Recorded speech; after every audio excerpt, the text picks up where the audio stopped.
Good afternoon, everyone. Welcome at Ghent University for what promises to be a very interesting afternoon for our symposium, Building Academic Partnerships in a Changing Global Context. I am delighted that so many of our partners and stakeholders are joining us today, both here at het pand and also online. My name is Marieke Merks. I'm a policy advisor in the International Relations Office here at Ghent University, and I will be your host during this afternoon. And as we have a very promising afternoon ahead of us, I would suggest to dive right into the program and start off with some words of welcome by Professor Rick van de Walle, Rector of Ghent University. Professor van de Walle, you have the floor.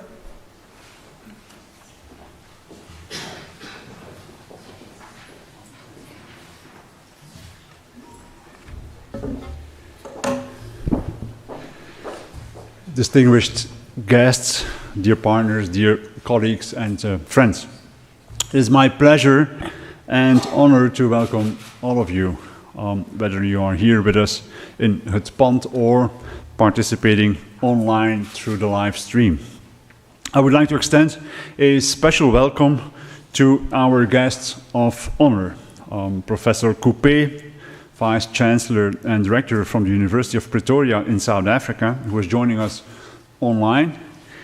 Mr. Akamong, Deputy Head of Mission at the Embassy of the Republic of Ghana, and Mr. Kati, Trade Attaché at the Embassy of the Republic of Botswana. We are truly delighted to have such a diverse and accomplished group of people gathered here today for this symposium. I do not doubt that there will be a lot of insights and experiences to be shared during the networking dinner later on today. The theme of today's event is building academic partnerships in a changing global context. And that theme could not be more relevant or timely. As the world faces unprecedented challenges and disruptions, it is my strong conviction that the significance of international collaboration and cooperation has become increasingly paramount, not only in general, but also specifically within the domain of higher education and research. The growing number of very diverse, yet sometimes overlapping or successive crises. Think of the health crisis with the pandemic, of course, we all had to go through. Think of the political crisis in many a country. Think of the wars that are going on right now, the energy crisis, the environmental crisis, and so on and so forth. All these crises have increasingly challenged international cooperation in higher education and research in the past few years, as we all know.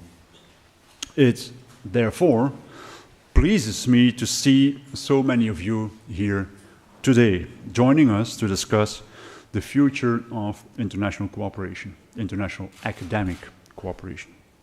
Your presence reflects the importance you attach to international cooperation among higher education and research institutions and with their many, many stakeholders outside academia as well. Here at Ghent University, we highly value the role of international partnerships and collaborations in driving progress and innovation.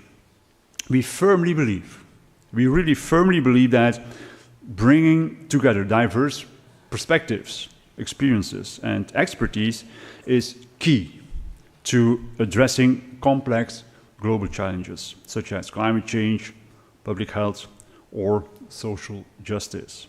And that is why we are committed to fostering partnerships with universities, research institutions, companies, governments, and other organizations all over the world. Over the years, we have developed diverse tools aimed at enhancing cross-border networks and international collaboration, both at the faculty level and at an institutional level. And these initiatives testify to the ever-growing importance Ghent University attaches to building qualitative international relationships and collaboration. Right after my words of welcome, Professor Guido van Heurenbroek, Ghent University's Director of Internationalization, will take the floor and provide you with more details on these institutional initiatives. A possible pathway to qualitative international relations starts with establishing strong relationships with your international alumni. It is indeed of utmost importance to build strong ties with these students once and even before they graduate. In his presentation, Professor Kristiaan Versluys will tell you more about Alumni Abroad, Ghent University's approach to community building through international alumni chapters. Many of our chapter members are following the live stream of this event today, and one of them, Anibal Amori from Colombia, is even among us here in Ghent. So I would like to take the opportunity to also extend warm greetings to all of our international alumni. Welcome back again to your alma mater. Through our partnerships, we seek to create opportunities for our students, researchers, departments, and faculties to engage in meaningful and impactful collaborations. We strive to facilitate the exchange of people, knowledge, ideas, and best practices, and to promote joint research and development initiatives that address real-world problems. And if I may say so, we are pretty successful in doing so. Think of the award we recently got for being Europe's Erasmus Destination of the Year. That is the title, that is the award that was given to us. We are Erasmus Destination of the Year, we being Ghent, we being Ghent University. Think of the invitation we got from the Korean government based on our research track record in life sciences to run an overseas campus in Songdo in South Korea, 9,000 kilometers from here. Yet, at the same time, we are very well aware of the fact that building successful partnerships in a changing global context requires adaptability, resilience, and creativity.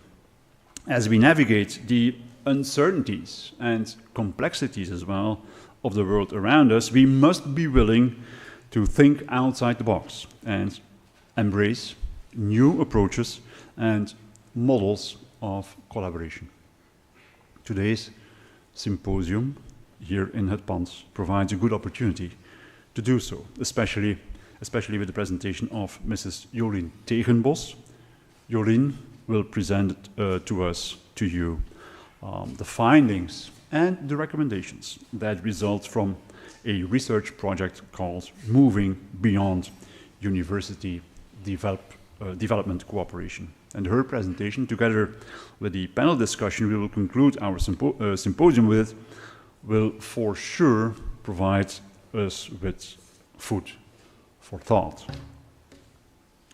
Dear guests, dear colleagues and friends, I'm really confident that today's symposium will provide a platform for fruitful discussions and for meaningful connections as well. I hope that this event will serve as a catalyst for new connections and that it will contribute to more sustainable, equitable, and future-proof international academic collaborations.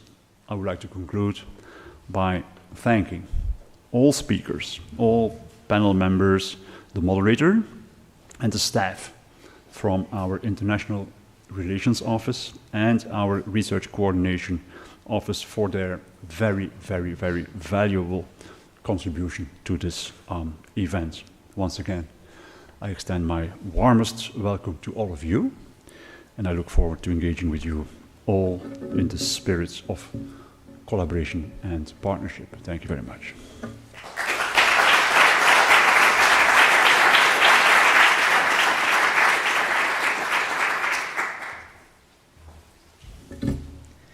Thank you, Professor van de Walle, for setting the scene for our symposium. Now, let us continue with a presentation by Professor Guido van Huilenbroek, Academic Director for Internationalization here at Ghent University.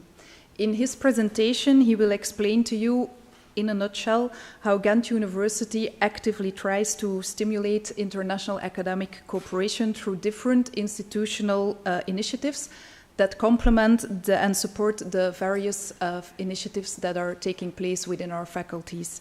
So, Professor van Huilenbroek, I would like to invite you here.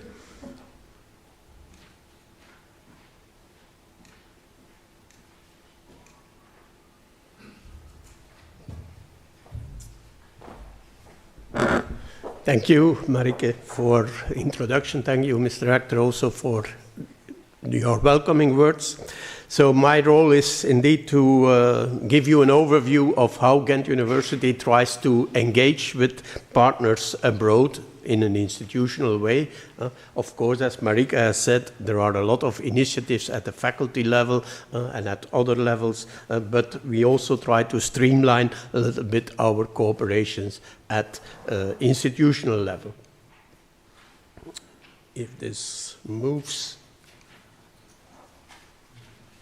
Marike, can you help? Okay, yeah. So we have indeed, and it's here a kind of pyramid, but it's not the level or the more important, the higher you are on the pyramid, but we start with partnerships at faculty level. So each faculty has indeed, it was mentioned by our rector, why that we are the Erasmus City of the Year, and why we are the Erasmus City of the Year, because of course we have a lot of Erasmus students coming, we have a lot of individual students coming to for degree programs, and we have a lot of international initiatives by the faculties, by our professors at what I can call grassroots level. And so there everything starts, of course. That is the field level where collaboration starts. But on top of that, we have, at the institutional level, we have initiatives that we call international thematic networks. We have regional platforms.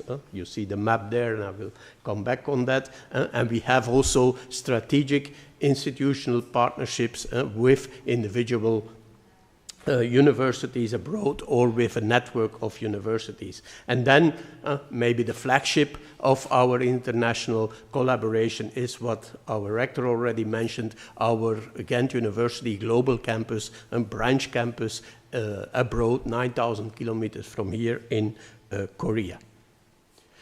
So besides the faculty level, we start with the international thematic networks. So international thematic networks are interdisciplinary cooperative networks where Ghent University staff is excellent in, and where in overall faculties they work together with international partners concerning a specific topic of excellence, either in education, research, and services, or a combination of the three.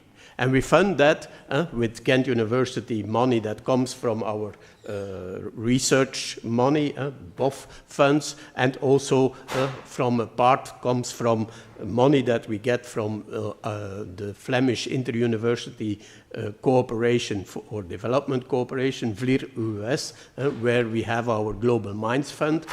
And with combination of both funds, we try to stimulate this international thematic networks with, you see here the amounts, 60,000 euros per year for the first 5 years after establishment, and then 30,000 euros per year for the next 5 years. And we hope, of course, that they are self-funding, that they still exist after 10 years.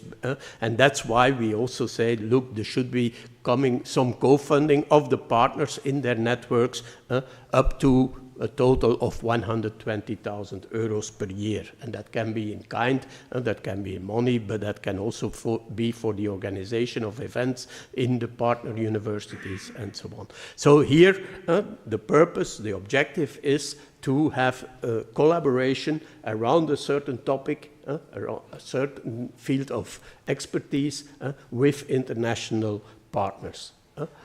In total, we have at this moment 13 of these international thematic networks. You see here the logos or the names.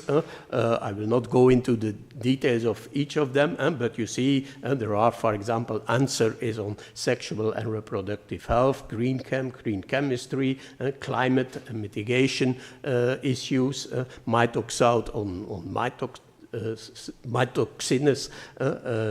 There is one on global international governance, resource on reuse of materials, plant BMB on plant biotechnology, and so on. So each time it is an important team where Ghent University has some experience, some expertise, and they work together with international partners in order to form a center of excellence.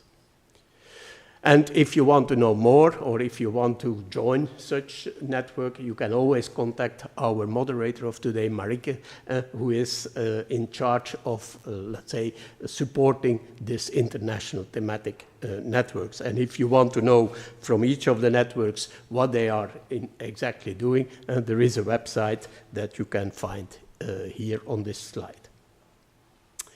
Second instrument are the regional platforms.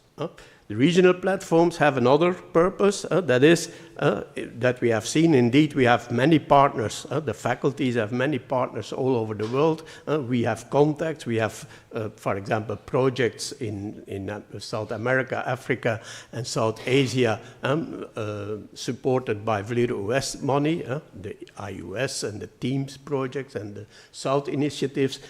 But we felt that there was a need to a little bit more coordinate this kind of initiatives, this kind of contacts that we have with international partners, and therefore we have created this so-called regional platforms. And for each of these regional platforms, there are at this moment 6 of them. You see here the colors, and on this slide you see their names. So we have one for North America, we have one for South America, the SESAM platform, one for Africa, one for East Asia, we have one for East Asia, and one for South and Southeast Asia. And for each of these platforms, we have a coordinator within the International Relations Office who is supporting professors, students from that, who are working in that region, or professors, students coming from that region and who need to find contacts with our professors, with our faculties. They are organizing a lot of activities, a lot of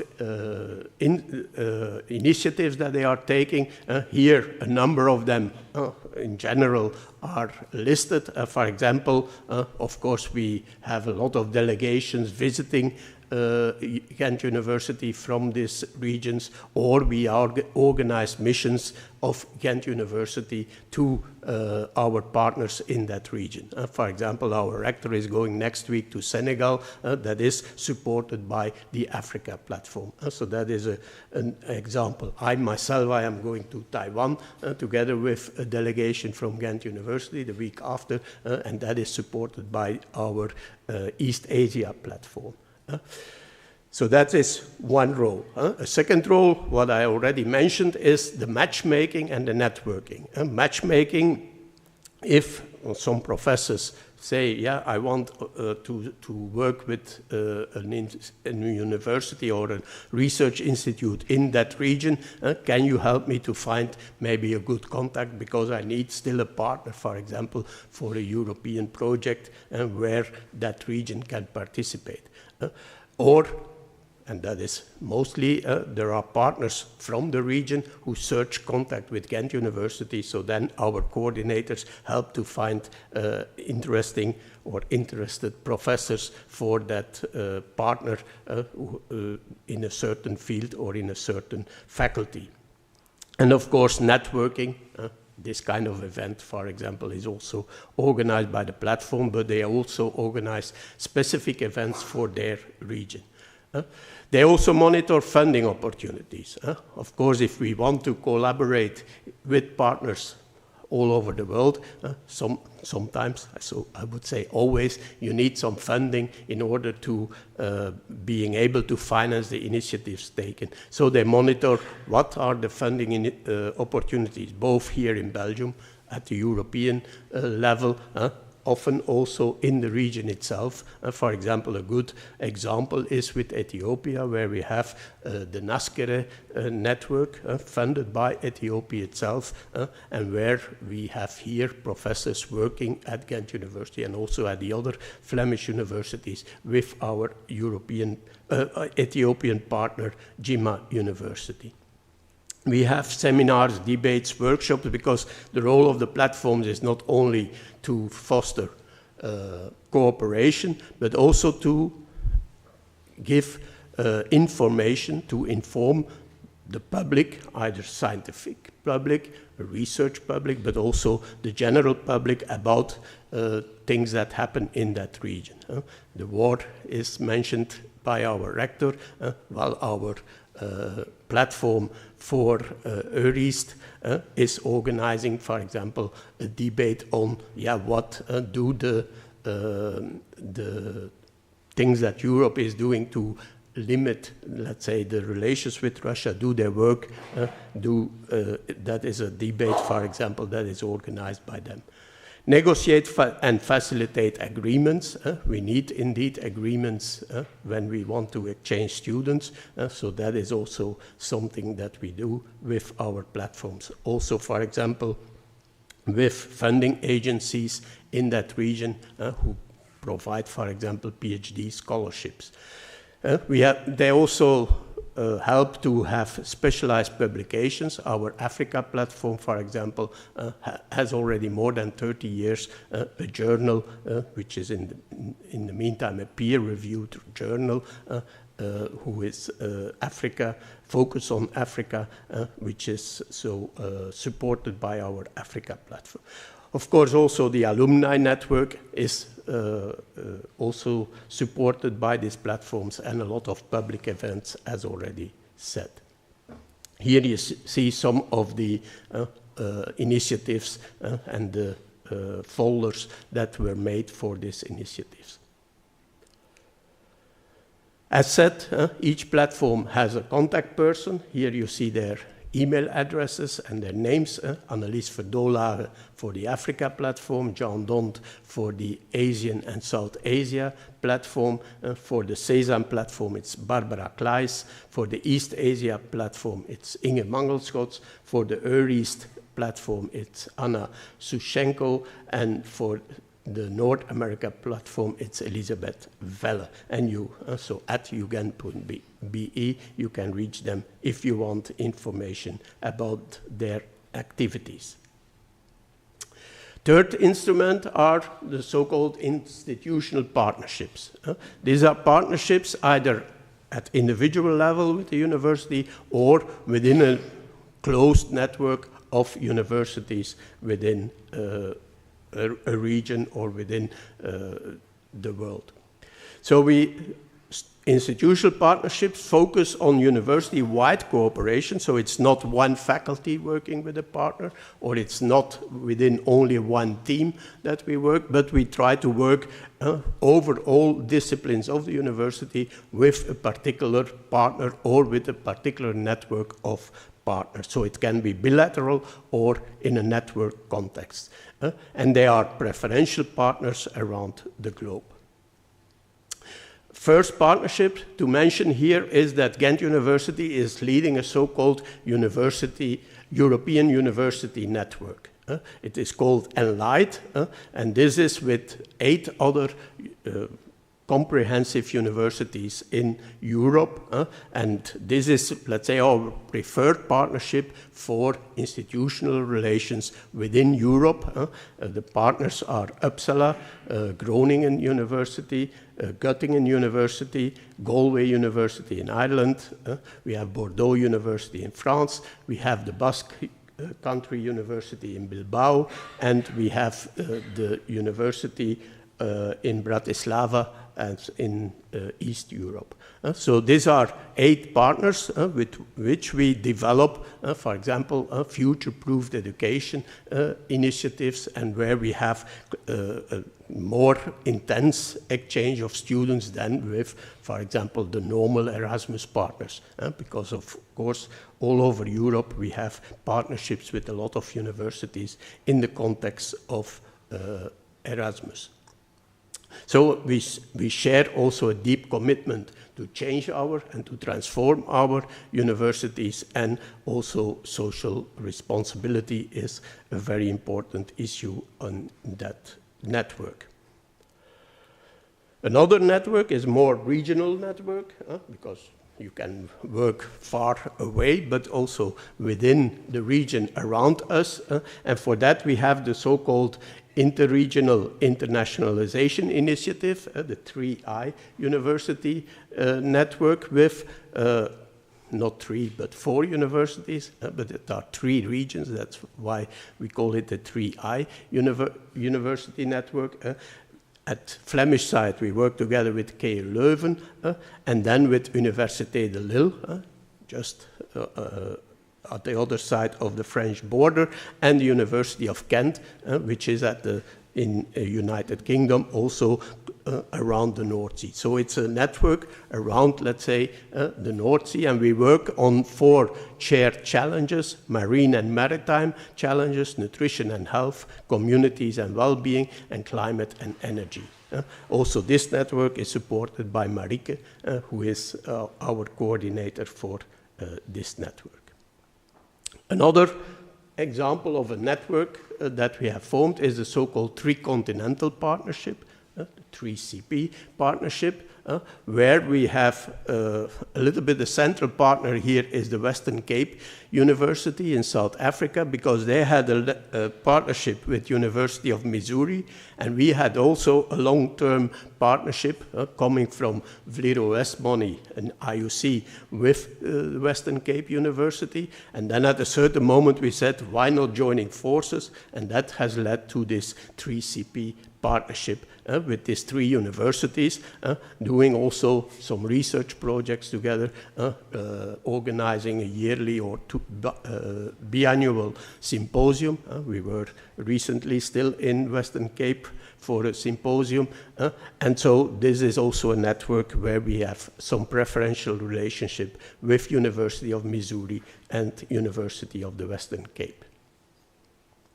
So that are network partnerships, where a close network with a number of universities, and then we have so-called bilateral strategic partnerships. And here we have 2 categories. We have a category, the first 4, Canto University, Espol, Jimma University, and University of the Western Cape again, where we had indeed first an IUC, an inter-university cooperation partnership, and 10-year finance, or even 12-year finance by Vlero US, and where we, in the past, we had a lot of this kind of partnerships, but once Vlero US money was finished, partnership fade away, and the relations, okay, there were still some individual relations maybe, but it phased out, and it was not being kept alive. And so that's why we said at a certain moment, why not using partly of our Global Minds funds in order to maintain at least some basic activities, some basic contacts with these universities. And these are the 4 universities that had finished their IUC in the past 5 years. We have taken them up in our Global Minds fund in order to form preferential partnerships, and you see that it works. I have mentioned already with Jimma University, the Ethiopian government has put some money in funding in that, and we have now a partnership where more than 100 PhDs are, let's say, in the running in order to be finished in the next 5-6 years. With ESPOL, the same in Ecuador, Canteu University.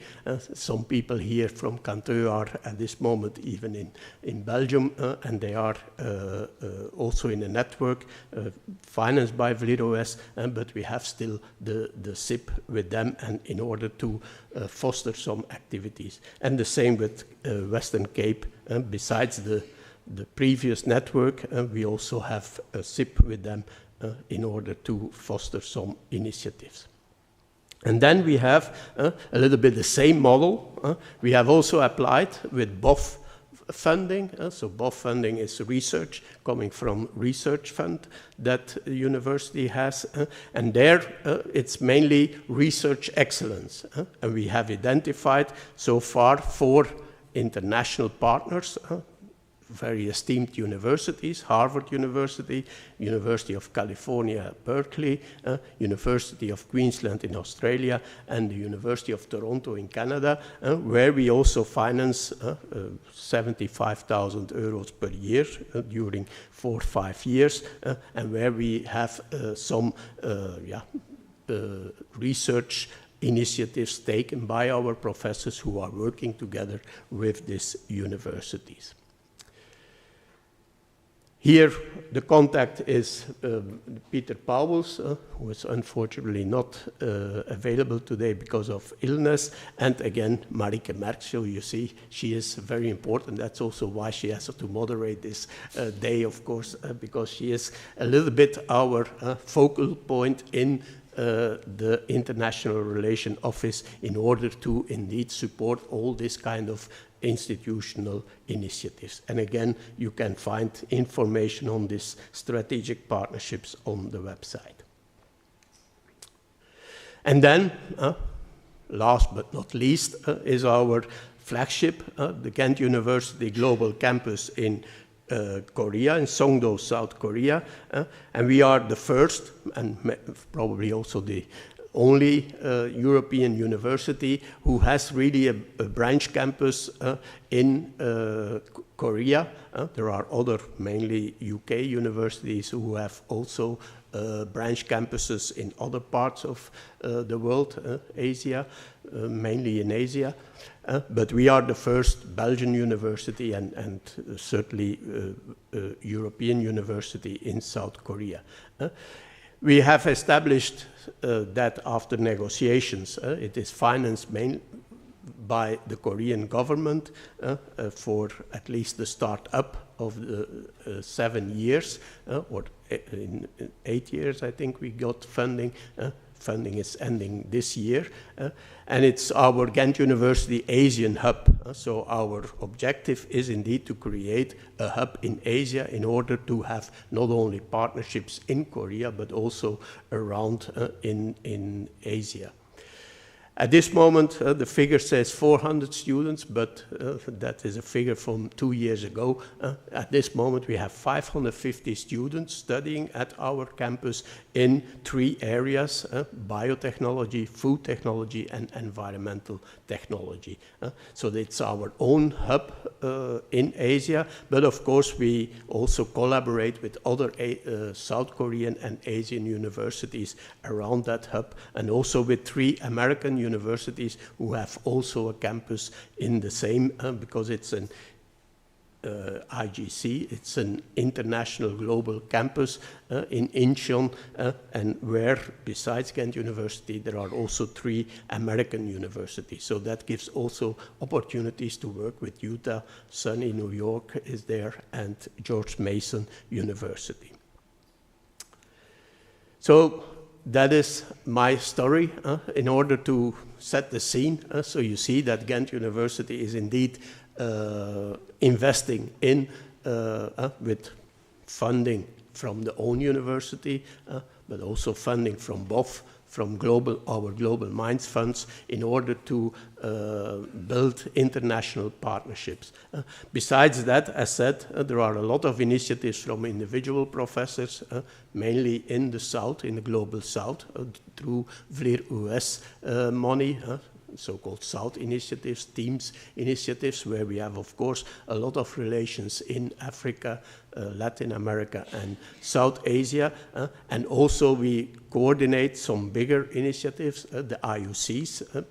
Besides the 4 that are finished the last 5 years, there are also still some running IUCs, for example, in Uganda, Tanzania, Kenya, in Vietnam, and in South America, in a number of countries. So we are also, of course, very active in the South, but I think Jolien will tell you a little bit more, because her research project was about how can we move beyond what is called traditionally development cooperation, how also can we build more equal partnerships in the global South. But that Jolien will tell you after that we have heard about our alumni abroad. Thank you for your attention.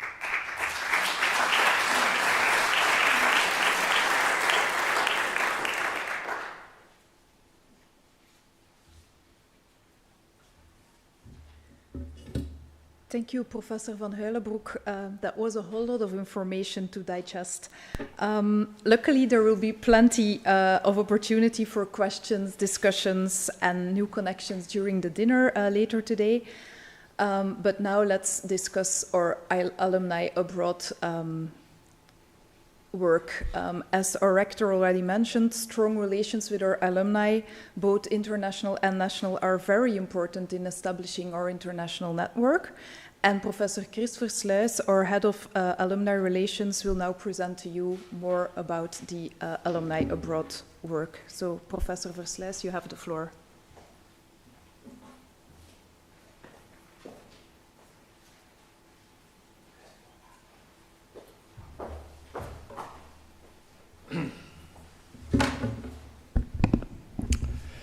Mr. Rector, distinguished guests, dear international alumnus in the room, dear international alumni online, dear friends, I'm here to bring you good tidings. Our international alumni chapters are thriving, and our international alumni activities now span a web of gossamer threads all across the globe. If you look up the map, Ghent University is truly omnipresent. That presence was scattered and helter-skelter at first, but recently it has been organized and it is growing at a fast clip. The first international alumni chapter was founded a mere 10 years ago in Shanghai, and ever since it has been joined by 12 more spread across 5 continents. We have a strong presence in Asia with 3 chapters in China, 1 in Vietnam, 1 connected to our campus in Korea, and a very recent one in Japan. Africa is represented by chapters in Tanzania and South Africa. In the Americas, we have chapters in Bolivia and Colombia in the southern continent, chapters on the east and the west coast of the United States in the northern continent. In Europe, we only have 1 chapter in the Western Balkans, but there are plans to establish new chapters in the UK and in the Scandinavian countries. Chapters are typically founded where there is a concentration or a critical mass of Ghent University alumni, and often that concentration is the result of extensive cooperation in the past. And it is certainly not a coincidence, therefore, that the geographical regions where alumni are most active largely correspond to the location covered by the various initiatives that you just heard about. There is a certain amount of overlap and especially mutually beneficial complementarity between the various international activities and initiatives of the university, and as such, the international alumni chapters are part and parcel of the Ghent University general global outreach. I am amazed at and, of course, delighted by the rapid spread and the success of our international chapters. And in the following 15 minutes or so, I'd like to ponder the reasons for this success. I'm always struck by the affection of international students for their alma mater. If there is a meeting of their chapter, they often travel long distances to attend. Especially if rector or vice rector happen to visit, they are all eagerness to meet. And those get-togethers, I think the rector will back me on this, these get-togethers are occasions of real human warmth.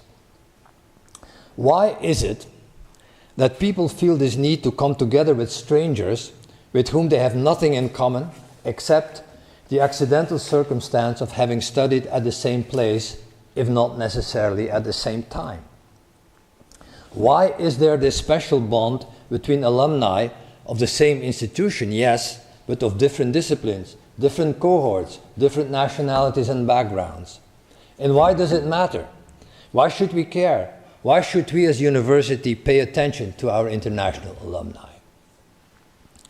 A first reason, I think, why people are eager to identify themselves as alumni of Ghent University and why they like to congregate as such is undoubtedly the simple fact that they share good memories of their time in Ghent. After all, let's not be too shy about it, Ghent is a glorious place to study, built on a human scale, distinguished by a long history, an iconic downtown, a vibrant nightlife. And Ghent University goes out of its way to make its international students feel welcome and at home. Secondly, Ghent University is the place where alumni received a thorough professional training. I'm not going to trot out the old warhorse of academic excellence. It's a term that has been much overused and overrated. But there is certainly a seriousness of purpose that pervades the institution and that students become aware of through the drive, the enthusiasm, the dedication, the sheer erudition and expertise of their teachers and mentors. This professional uplift is appreciated especially by international students. For them, the time spent at Ghent is often an important milestone in their careers. The distinctive feature in their curricula, often the launching pad for later success in the home country or abroad. That is the reason why in the mix of emotions that accounts for the remarkable loyalty of international graduates, nostalgia for Ghent is often joined by gratitude for Ghent University. And the third reason, and now I'm going out on a limb and the argument becomes somewhat speculative, but perhaps the most profound reason alumni show such an enduring affection for the alma mater is that the Ghent experience sinks deep down into one's psyche and becomes part of one's personality. In most cases, the period at Ghent University is not just a time when students are introduced into a profession. Most often it coincides with the advent of maturity, the onset of adulthood. Students arrive at the university when their personality is not yet fully formed and the mind is still malleable. At that critical juncture, students acquire and internalize that special mindset that is the hallmark of an academic institution. A university education is not just, and maybe not even primarily, a 4 or 5 year professional training. Beyond that, it's a way of life, an existential and cognitive mode, a way of being in the world. It involves a contrarian, anti-establishment and self-critical attitude. An academic stance leaves no room for self-complacency. It does not allow one to relax one's guard. It is characterized by self-questioning, constant alertness, a constant urge to push against one's own limits and against the false comfort of smugness and self-satisfaction. Academic life, in short, is the examined life, which, according to Socrates, is the only life worth living. For our students, the critical and self-critical mindset they encounter at Ghent University becomes part and parcel of who they are, a layer of their personality. That is the deeper meaning of the saying, Once a Ugenter, always a Ugenter. It's a saying, though, that needs qualification and nuance. For being a Ugenter is not just a simple fact of life. It's not a given. It's in a way also an assignment that requires sustained effort. If the period in Ghent was an intellectual high water mark, it sets a standard for the rest of one's life. Life which is often flattening, conformism-inducing. Once one has left the stimulating environment of the university, one is buffeted by so many winds that demand so many accommodations, so many enervating compromises. If student days are characterized by intellectual heat, later life in comparison tends to be lukewarm. If the student experience sharpens the mind, one has to make sure that later on that sharpness is not blunted. That is why the most mysterious, certainly the most difficult to measure empirically, but maybe the deepest reason why alumni seek out each other's company is to be reminded of that formative phase in one's life when the world is still full of promise and every day one is buoyed up by heady intellectual excitement. Superficially, alumni gatherings are marked by good cheer and good fellowship. Glasses are raised to a common past, to colorful professors, to spaghetti meals in the Brug, or romantic encounters on the Grasslei at night. Yet, it is entirely possible that what alumni truly memorialize when they meet is the promises they made to themselves when they were young and a little foolish, or at least slightly overconfident. As such, an alumni gathering is more than a social occasion. It serves as a reminder of who one truly is, of one's best self, of all the potential that is there to discover and explore. An alumni gathering is a refresher course in academic sharpness and sensibility, a mental return to the unique place where the academic attitude was born, a collective renewal of the vows. It is this last element that emboldens me to say that the university has an enduring obligation towards its former students, a moral duty to stay in touch. It also emboldens me to say that Ghent University is not just its 50,000 students and 10,000 faculty and staff. It's just as much its more than 300,000 alumni residing here locally in Flanders, but also far-flung across the four corners of the world. A university is not just about research results and a number of degrees granted.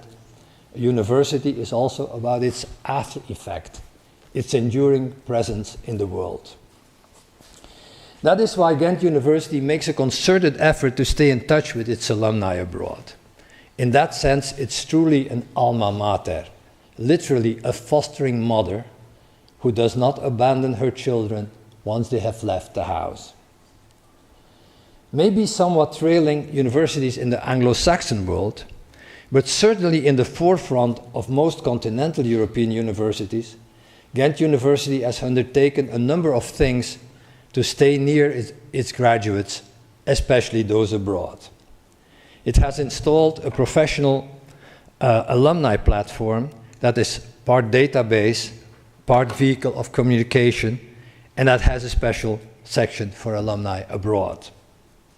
6 times a year, a newsletter is sent around to some 100,000 addresses. Twice a year, the newsletter also comes in an international edition in English.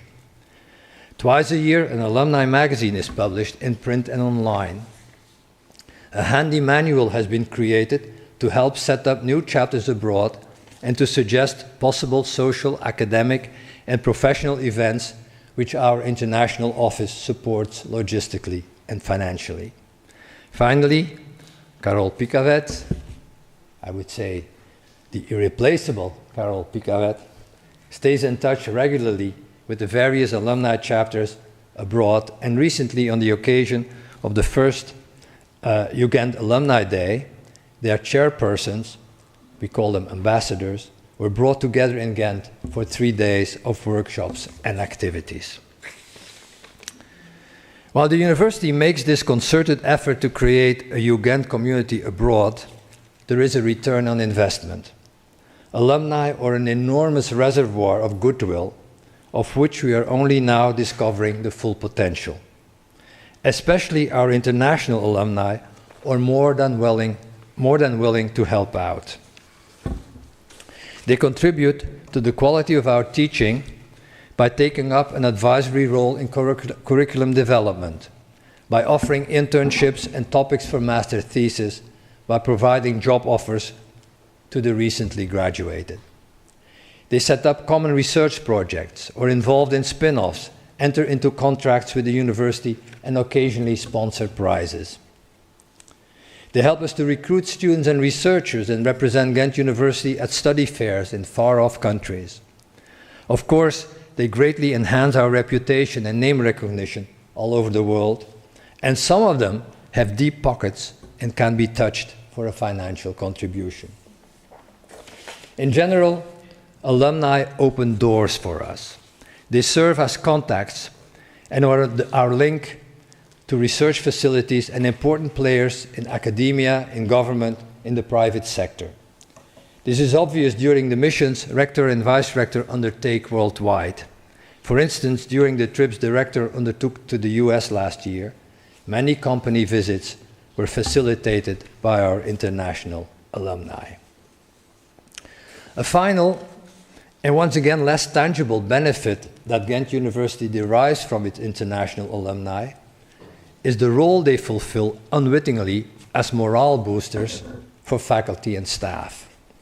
So many of our graduates have risen to positions of eminence abroad.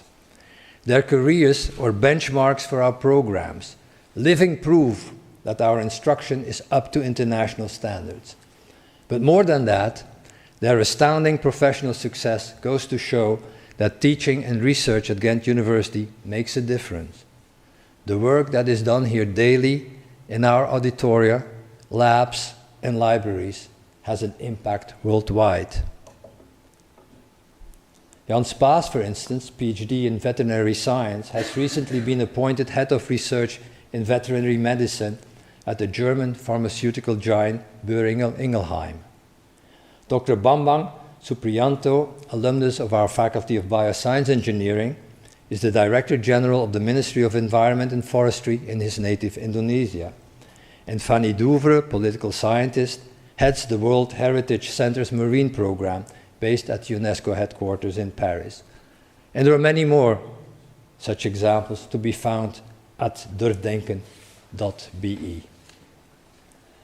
And in the same spirit, and by way of conclusion, I want you to meet Diederik Marius, who graduated from the Faculty of Engineering in 2002, and for a long time now has been working on the west coast of the US for a company that is called Archer.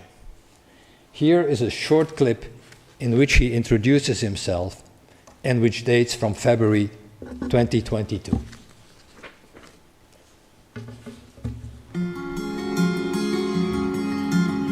I don't think kids are meant to be indoors, watching just iPads, TVs. It's not good for them. They have to get out of the house. It's good for all of us to get outside.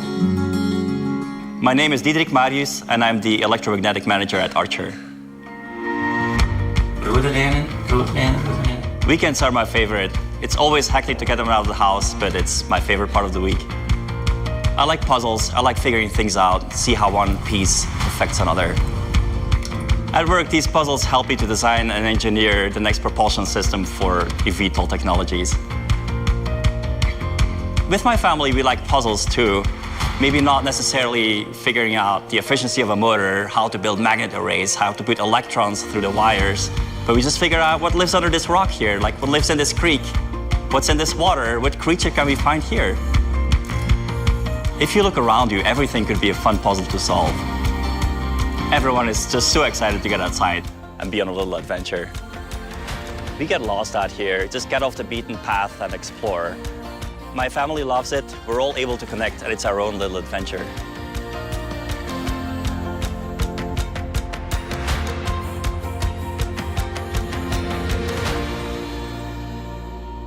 First thing that you can say about Dietrich Marius is that he has been Americanized to the hilt. It's, of course, an American clip through and through. But I bring it up for two reasons, though. First of all, he talks about the curiosity, the drive to discover and explore, and that's, of course, the academic attitude of wonderment that I mentioned before. And secondly, he clearly, in spite of the fact that he has been living in the States for almost 20 years, he clearly still treasures his Flemish roots. If you listen very carefully, you'll have noticed that he speaks Flemish to his children. And I don't think it's presumptuous to assume that this attitude of wonderment that he advocates in this clip is something he first picked up at Ghent University. At any rate, Ghent University matters to him. He showed up at the founding event of the San Francisco chapter just about a year ago. I see that as a token of his gratitude and allegiance for the institution where his zest to discover and explore, the habitus of taking nothing for granted, was first forged. It clearly matters to him that Ghent is the place where it all began. Thank you.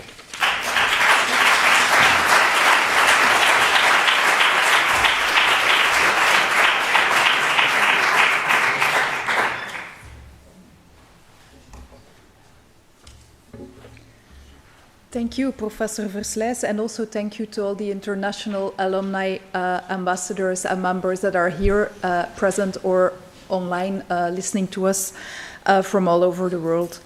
Now, we are here today to think about and to discuss the future of international academic partnerships in a very complex and uncertain world. Jolien Tegenbos will provide you now with some food for thought while she presents you the findings and recommendations of her research project, which took about 2 years, I think, where she was looking into how we can move beyond university development cooperation. So, Jolien, we're all very curious to hear your findings and recommendations.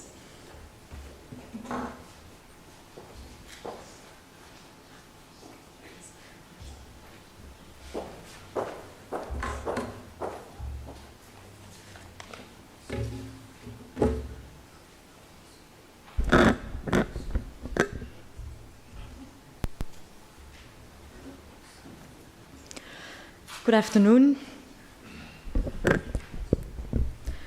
In the past 2 years, I conducted a policy study for Ghent University on moving beyond university development cooperation. And in this presentation, I will share with you the key findings and recommendations of this study. It was funded by Global Minds and further coordinated by the Academic Director for Internationalization, Guido van Heilenbroek. And this research was the result of a question and a demand to create a better understanding of how international North-South cooperation currently works here at Ghent University under the auspices of the University Development Cooperation Framework, what the main challenges and bottlenecks are, and what the possible avenues of change could be, and what possible benefits could also come from this. Now, what is this study based on? It builds on both qualitative as well as quantitative data that was gathered in the last 2 years. A great number of interviews took place, which you can see in the table, both with people and academics based at Ghent, but also international partners based in Latin America, Africa, and Asia, and a number of external stakeholders such as FLIR UOS. Also, a great number of internal documents were reviewed, partner agreements, contracts, statistics were used. But more importantly, there was also special attention for 2 research tracks. First of all, the role of funding, mainly a focus on the Global Minds Fund and how partners, academics at Ghent experienced this fund during the first 5 years of the program. And secondly, how international cooperation works through PhD trajectories, because PhD trajectories are a large and very important part of international cooperation. 30% of the entire doctoral student body of Ghent University are candidates with nationalities from countries in the Global South. So this is a very important aspect of also PhD cooperation, which is stimulated through this PhD project. So this was very important as well. So what came out of this research? A great number of topics were covered relating to student mobility, funding, PhD cooperation, but also international learning, institutional structures. But a number of 3 cross-cutting debates were also found to repeatedly return across all these different topics. And these debates were characterized firstly by concerns about how power dynamics and structural inequalities between Global North and the Global South shape collaborative dynamics, as well as the production and the sharing of knowledge in local and global contexts, but also a debate on and reflections on why change, why do we need to move beyond this framework. And what's important is that many of these challenges and many of these debates also reveal these debates to be connected to 3 main contradictions that are inherent to the overarching university development policy framework on the one hand, and also on-ground policy efforts and practices to establish more reciprocal, equitable and just collaborations on the other hand. And so for this reason, this report captures these 3 main contradictions in 3 chapters and uses then these very concrete challenges to make it also more concrete. Now, these particular case studies are a bit beyond the scope of this presentation, but I will focus on the main contradictions that came out of this research. So the first of which is a chapter about the dynamics of collaboration. It refers to the long-standing debate a bit on how to facilitate more reciprocity, equitable partnerships in a broader context of global and historical inequalities and power asymmetries. Now, one of the main drivers behind the demand for change to move beyond the current framework is that historical and global inequalities and power dynamics in terms of resources, power, knowledge, have a bit of a negative impact on the possibility of partners to profit from a more level playing field that enables more reciprocal engagements. For example, in mutual ownership, to have responsibility and accountability over funding, projects, partnership objectives, outputs, one that enables partners to invest and make equitable contributions, but also gain short-term and long-term mutual benefits out of it, and also learn from each other by sharing perspectives, knowledge, and experience to also jointly to realize all of these joint objectives. And one of the important bottlenecks in this regard, so this contradiction within this framework itself, is that from its very inception, and this framework has never really developed a response to these global inequalities and power asymmetries that creates a more level playing field, and not beyond the traditional donor-recipient relationship, not beyond the paternalistic relationship between a more knowledgeable actor and a partner that requires knowledge, between a developed and an underdeveloped partner, according to the traditional development cooperation framework. And so while it is widely agreed that it's important to recognize and address these imbalances in order to establish more reciprocal partnerships, this also creates a bit of a challenge. With the absence of a bit of a framework that integrates the intersection and has attention for the intersection of these power imbalances in these very specific dimensions of reciprocity. Do we, for example, strive for more reciprocity and equality by setting standards for co-funding, whereby all partners invest equally, or do we look for an approach for more distribution? This requires an approach which looks at the intersections of these imbalances and specific dimensions of reciprocity.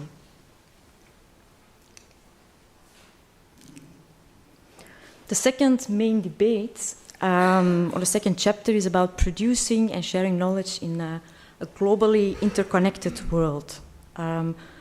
over the past years and decades, international policies and discourses have increasingly changed, from speaking about problems of developing countries to speaking about global challenges, global engagements. The Sustainable Development Goals are a case in point. But in this international context, where local realities and challenges across the North-South axis are seen to be interconnected, there is very much the question of how do we then define the role of the North and the South. And here also the findings from the research revealed a bit of a contradiction in the sense that there is a blind spot in regards to a localized perspective on the global North. And the local has always been in the global South. Funding also for research cooperation between North and South often focuses on challenges, regions in the global South. And this unilateral focus on the global South also creates a number of problems and issues. Connects also a bit to an approach whereby North-South cooperation is a bit approached as a bit of a special track in internationalization, administrative structures, funding, but which also impedes a bit of a better understanding of this global interconnectedness also of local and global challenges across the North-South axis. And for example, with the growing internationalization of the doctoral student body, how do we organize and approach these PhD projects, not just as a matter of capacity building for the global South, but also to fully integrate them as part of an opportunity to strengthen the knowledge capacity of Ghent in terms of administration, funding, international cooperation. And for this, a local perspective could very much benefit. Then the third debate and the final debate that came out has to do with the very question, why change? Why do we need to change this overarching traditional framework? And this question is often answered in international literature, but also with participants of the study project by pointing at the continuation of global inequalities and power asymmetries that impact on the dynamics of collaboration, or on the production of sharing of knowledge, such as in the first two chapters. Yet there was also a contradiction in this pursuit to move beyond, not just among the participants of the study project, but also among international analysts in the sense that there is a bit of a motivational or a knowledge gap in the sense of what exactly more equitable partnerships could contribute to the strengthening of the global North or Ghent University, other than being more inclusive in the spirit of global solidarity. But to a certain extent, many of the reflections that took place about why we need to change or who should benefit from it, who can benefit from it, start from the idea that the global North, as well as Ghent University, assumes a position of strength, whether in terms of power, resources, academic excellence, knowledge. And so for many in this rationale, changing this position should or is therefore associated with a sense of loss, not with profit. Apart from the idea that if these power imbalances are addressed, everybody wins. But international cooperation was also found during the study project to also reveal a number of internal weak spots at Ghent University. For example, in regards to frameworks for international learning or co-supervision of PhD students between a promoter in the Global South and a promoter based at Ghent University. And so it is the argument of this particular chapter that by tackling these internal weak spots with input from our international partners, this can also further strengthen not only the institutional fabric of Ghent University itself at a local level, but also its position as an internationally strong university at a global level. For example, how do we prepare students for an international, multicultural context after graduation, in which they are conscious about their own position in the world, how they relate to other contexts, academic cultures, regions. And there is an elaborate apparatus, not just at Ghent University, but also beyond, about on funding models, criteria, problem analysis, that facilitates knowledge exchange from north to south more than the other way around. And so this reveals a bit of an internal gap in which a more multi-regional understanding of global challenges and more multi-regional perspectives are also missing. And so we could tackle this also with the input of our international partners, and in this way also achieve direct benefits from moving beyond, or as one of the ways to achieve direct benefits from moving beyond the current framework. Finally, a number of very general recommendations, more specific recommendations, you can find in the final report to be finalized by the end of June. Is that first of all, these contradictions are not only found at Ghent University, but they are very much inherent to the framework of university development cooperation, and so they are also relevant for challenges within the sector at large. First of all, in regards to these collaborative dynamics, the intersection between power asymmetries and specific dimensions of reciprocity, a good sound policy framework could help with that. Secondly, in regards to the production and sharing of knowledge in local and global contexts, a more localized perspective also on the global north requires also university development cooperation to move a bit beyond its special track, which it has at the moment, to interact with more broader approaches to internationalization.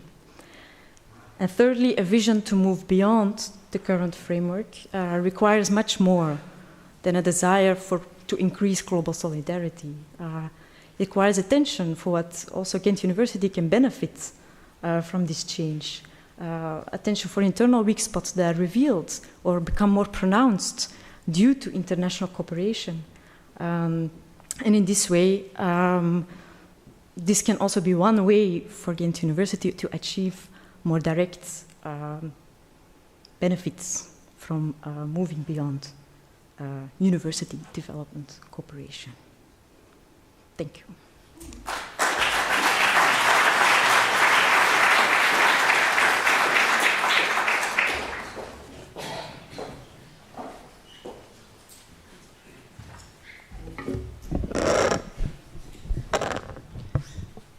Thank you, Jolien. I'm sure there will be many questions and ideas from the audience on your research project, which we can all discuss during dinner, but first we still have a panel discussion, and I'm actually very curious on hearing the views and ideas of our panel members on the current challenges in international academic cooperation. So may I ask the panel members to come to the front and have a seat, and then I will start to introduce the panel members very shortly, which is not an easy task because they all have very impressive CVs and lots of relevant experience on the topic.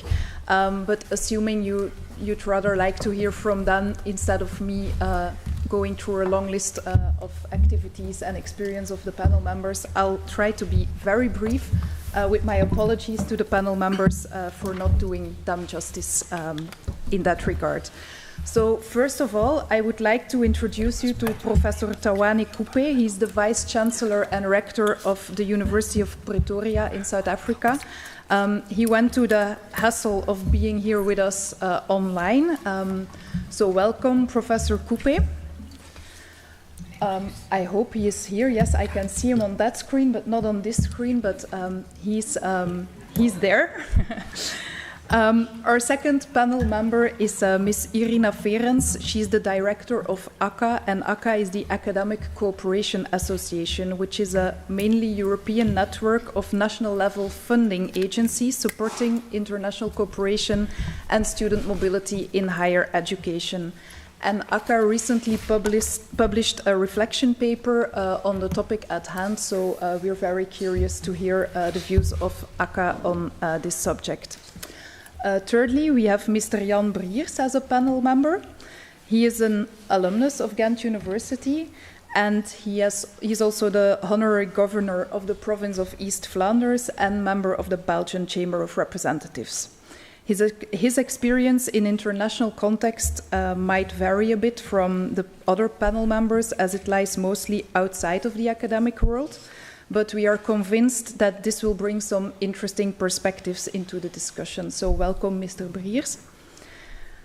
But since we are here at Ghent University, we cannot overlook the academic perspective on the topic, and so we invited two members of our academic staff to join the discussion today, Professor Fabienne Bossuet and Professor Sami Zamni, both from our Faculty of Political and Social Sciences, but each with a different expertise and different takes on international collaboration. Professor Zamni is a professor in political and social sciences at the Center for Conflict and Development Studies, where he coordinates and leads the Middle East and North Africa Research Group. And his area of expertise is politics within the Middle East and North African region, with a special reference to political Islam. And Professor Bossuet is the coordinator of the Ghent Institute for International and European Studies, within the Department of Political Sciences. And she's an international relations scholar focusing on EU relations with Eastern Europe and Eurasia. And given this regional focus, she's also the co-director of the Jurist platform, which is one of the 6 regional platforms of Ghent University. The panel discussion will be moderated by Mr. Guy Goris. He is a Belgian freelance journalist with 20 years of experience in global journalism, first as editor-in-chief of a magazine called Wereldwijd, and then as editor-in-chief of Mo magazine. He's now retired, but still active as a freelance journalist and, like today, as moderator of discussion panels. So the floor is yours, and I hope that we will have a very interesting discussion. Thank you very much, Marieke, for introducing and for going through the impressive panel that we have for our discussion today, this afternoon. And the main title of that discussion is How to Approach the Current Challenges in International Academic Cooperation and How to Build Future-Proof Partnerships. We have 60 minutes to solve all of that, and you'll be happy to know that we prepared so that you will be at ease afterwards. You can go to the dinner and just network instead of being boggled by the difficult question that is before the distinguished panel right now. So we arranged that we set the scene that instead of going through elaborate presentations, I would ask each of the panelists first to give us one good example of international academic cooperation that they have been involved in, and tell us very briefly why that has been a good example. And Irina, maybe you would be so kind to open up the debate and give us your best or good example of international cooperation. Thank you very much, I'll give my best, indeed, to do that.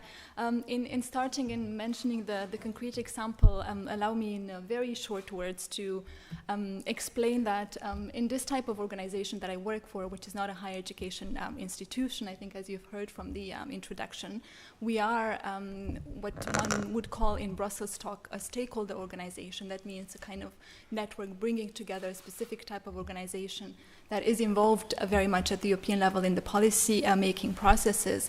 When it comes to cooperation, it means we are not involved in the typical university level research related cooperation. We're not involved in joint educational development, like joint programs and so on, but we are quite active in research and project-based type of cooperation.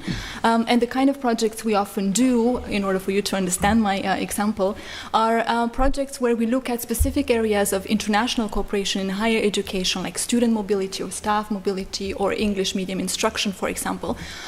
We dive deeper into a specific area and we try to provide a comparative perspective in order to learn from other countries, other higher education institutional practices, and so on. So now the example is... The example, well, it's an example of a challenging, of an even difficult cooperation, I would say. We partnered, as we often do, many years ago with a research institute from a European country.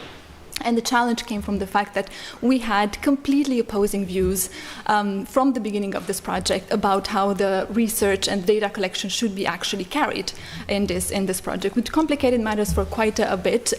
We managed finally to find a way forward and carry out the cooperation because we were pressed with deadlines, as one often is in the framework of European projects. Quite interestingly, though, at the end of this rather tense collaboration at the end of this project, we had completely swapped views, and we, from the perspective of my organization, fully adopted the views of our partners at the beginning of the project that we had completely opposed, and vice versa, our partners completely adopted our own points of view. And I think Irina, to get this example right, what made the shift possible? Because if you start with completely opposing views of how to even enter the data, how do you end up with this almost romantic view of exchanging views and positions? What happened? I think dialogue happened, as it often happens in collaboration, because I think we all know that collaboration is not always easy. Dialogue helped, and I think what helped was some basic trust in each other's expertise and complementarity competencies, which in the end pushed us to find a way forward. I just want to say at the end that this actually turned out to be one of the most impactful pieces of research and publications we have ever had, and I really think it is because we were challenged from the beginning to dive deeper into the quality aspects of this approach. We remember already dialogue and trust, because that seems to be the core issues that you touched upon. I would like to jump over to Pretoria before we continue our panel over here in Ghent. So Professor Coupe, thank you very much for being with us. And as you've understood, we're trying to get some good examples of international academic cooperation. And from your point of view in Pretoria, what would that, for instance, be? So thank you very much for having me, and a very good afternoon. Can you hear me? Yep, very good. Thank you. Yeah. So in the interest of time, like you said, what you want is a good example. So we have a partnership with Leeds University in the UK. It's part of a United Kingdom Research and Innovation Funding. The way we have done it is in order to embed mutual benefit and an equal partnership is also to include two other African universities, the University of Nairobi and the University of Ghana, to train a new generation of early career researchers at Leeds University, at the University of Pretoria, at the University of Ghana, at the University of Nairobi. All of the early career researchers have a mentor in the UK and in each of the African countries. All of the early career researchers and the researchers that are embedded in the project on sustainable food systems have to organize summer schools. So the summer schools rotate between all of the African continent and Leeds University. And because of this co-supervision between Leeds University, the different African universities, the movement of the early career researchers for summer schools in each of the participating universities, and also embedding a policy network which has branches in each of the countries, we've been able to do and are doing trans or interdisciplinary research that is relevant to co-creating sustainable food systems and to producing knowledge that can be shared with policy makers. In that way, if you like, because of there's mutuality, there's mutual benefit, there's mutual cooperation, there's mutual movement, and there's mutual supervision and guidance of the early career researchers. We find this to be the future of international collaboration. Mutuality, common benefit, sharing knowledge, and also not just focusing on the inequality of resources. One quick follow-up question. I'm curious about this because in your example, you talk about collaboration, not just between your university in Pretoria and the university in UK, but also Ghana and Nairobi. Is that important, you think, that the relationship between an African university and a European university gets balanced in a way that more power or more saying, more decision-making goes to different African universities or participants? Yes, I think it's important. What I forgot to say also is that it was agreed upfront also that it's a £2 million project. It was also agreed that only 30% of the £2 million will be spent at Leeds University. 70% of the funds will be spent among the African partners. Yeah. I think it addresses at least two things. Typically, traditionally, these relationships are a bilateral relationship between a university in the global north and a university in the global south, in this case, Africa. But when you make it much more of a multilateral, multi-party, in a sense, it balances out. And also, when you openly discuss about the resource imbalances, particularly on the financial side, and consciously, if you like, decide where the money will be spent. Let me add also, I forgot something.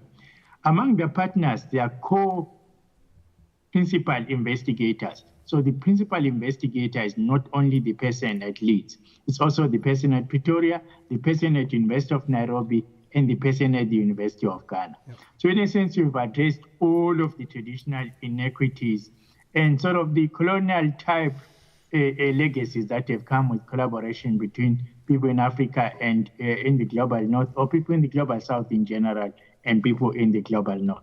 Okay, we will come back to that, I'm sure, later in our debate.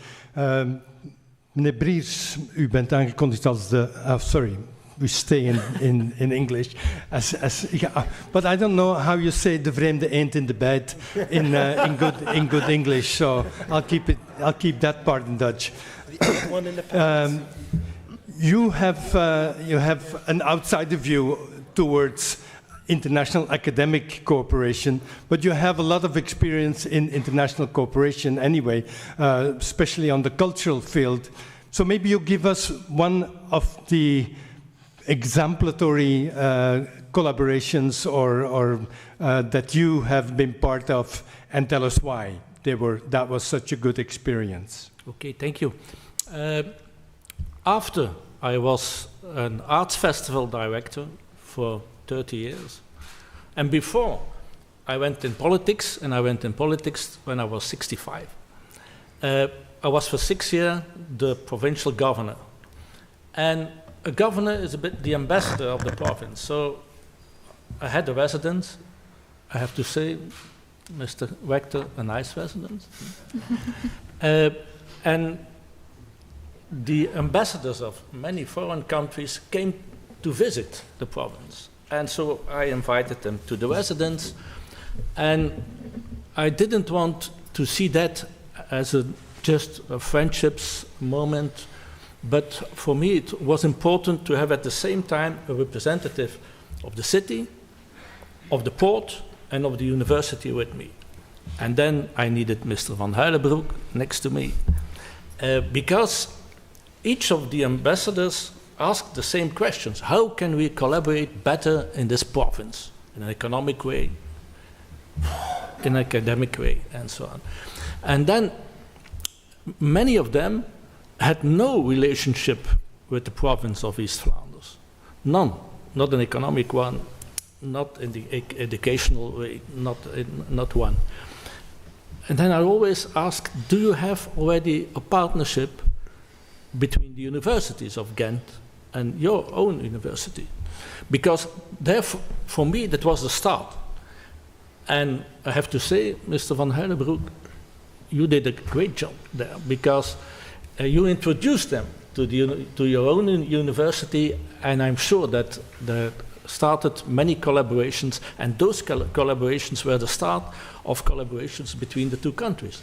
So that was my example of how I tried to help a bit to the collaboration. But I have to be honest, it was not only the educational thing that interested me. I always said a good start to learn to understand each other is the cultural collaboration, co-productions, and that we did also. And those co-productions culturally or artistically, and then cooperation on academic level, was that for you a stepping stone towards economic cooperation, or would it sometimes work the other way around? Would economic interest provoke international academic cooperation? No, it was really, you felt that economic collaborations doesn't start easily. You first have to trust each other. I have seen that in Africa, where I was also several times. When you have already that partnership with the universities, and in the cultural sector, you already you feel that people trust each other. And then the economic part comes afterwards. Yeah. So trust returns to the table. It will stay on the table, I'm sure. Sami Zemni, maybe your turn to give us your good example. Okay, thank you, Guy, and thank you, Marieke, for the introduction. However, there's one casket that you didn't mention. I'm sitting here today more as the head of Department of Conflict and Development Studies, and I say that because then I can tell you that I, of course, have an overview of the different forms of collaborations with the Global South that we have, from the departmental level and faculty level up until indeed the international thematic networks and the regional platforms that we're part of. And of course, the conflict and development studies used to be called, until 15, 16 years ago, the Department for Third World Studies, when this was still a very progressive connotation to give to the Global South. So obviously we're studying the Global South, and thus we have always tried to be very attentive to all these issues that we have already touched upon and that Jolien presented in her research. I'm very happy to say that today there's a majority of PhD students that are non-Belgian, and from that group a substantial part is non-European. So we're becoming more and more international as a department. We do not speak Dutch anymore on the work floor because there's a majority of people who do not speak that language.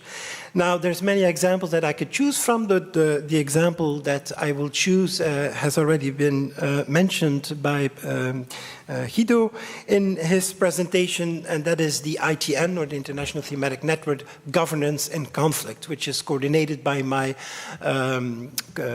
colleague at the department, Professor Koen Vlasseroot, and brings together around 20 partners, most of them based in the Global South, in a network that wanted to work from the beginning, with the focus is on governance and conflict, of course, but with a focus on dialogue and trust, the mutual benefits of doing the research together, engaging in equal partnerships. And the first project, to which I think Jolien was also attached big time, I think you were one of the organizers, on silent voices, was actually a whole project to give voice to the people with whom we work a lot in the Global South and who tend to disappear from our publications because they are seen more as some sort of data resource or data producer, more than someone who's collaborating in crafting, making, and setting up the research, and also carrying it out practically. So for these reasons, I think this is an important network that is still with us today. It went through some difficult time because of COVID, of course, because how do you do that? Have genuine field work with the Global South when you have to stay at home and can't travel. Yeah. In the examples that you give, Sami, starting from your own department towards the silent voices, there's one quick question that I have, because you want to give voice to people who are not seen. How do you do that in an environment that is totally dominated by English these days? If you don't speak English, how do you appear on the radar even academically, and then also the people that you actually work with? It's true to a certain extent, but of course it's academic collaboration, and we have to be clear that English has become the lingua franca. But in this case, Silent Voices, as we were working a lot also with Congo, we did everything also in French. And that, if you have those two languages, for example, for Africa, then you can get already very far. But of course, there's also a lot of other languages present in our department. For example, I can take the Arabic language for my part, but there's colleagues who know different other languages that are spoken on the continent. So that helps, of course, to make these collaborations easier. But in general, with English, you can get very far around the world because it has become the lingua franca of the academic world. Okay. Fabienne Bossuet, to fold up the first round of this panel, what was a good example of international academic cooperation that you've been involved in?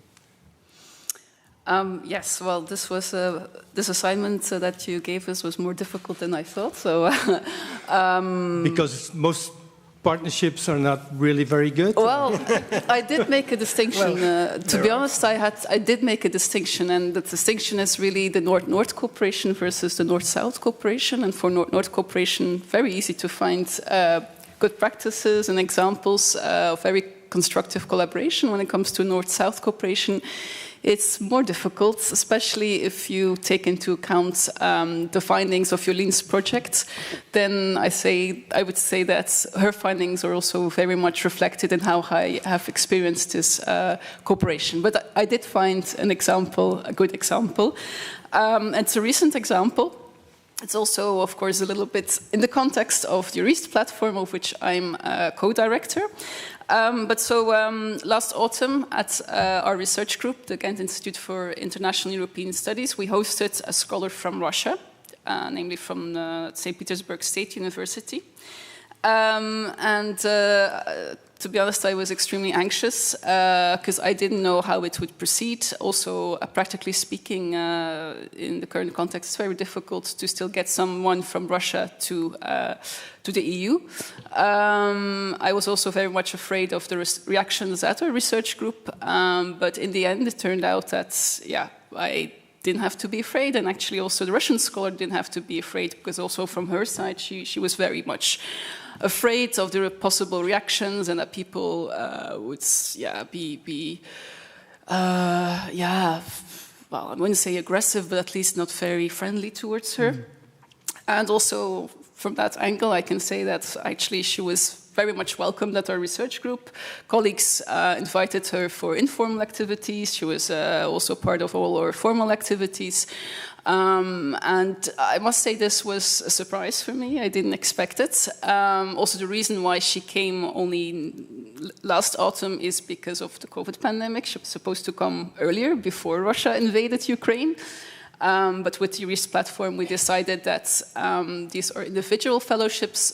These are not institutionalized cooperations, so we can still bring over these people, of course, provided that they are not openly, well, that at least let's say that we know that these people are not very supportive of the war.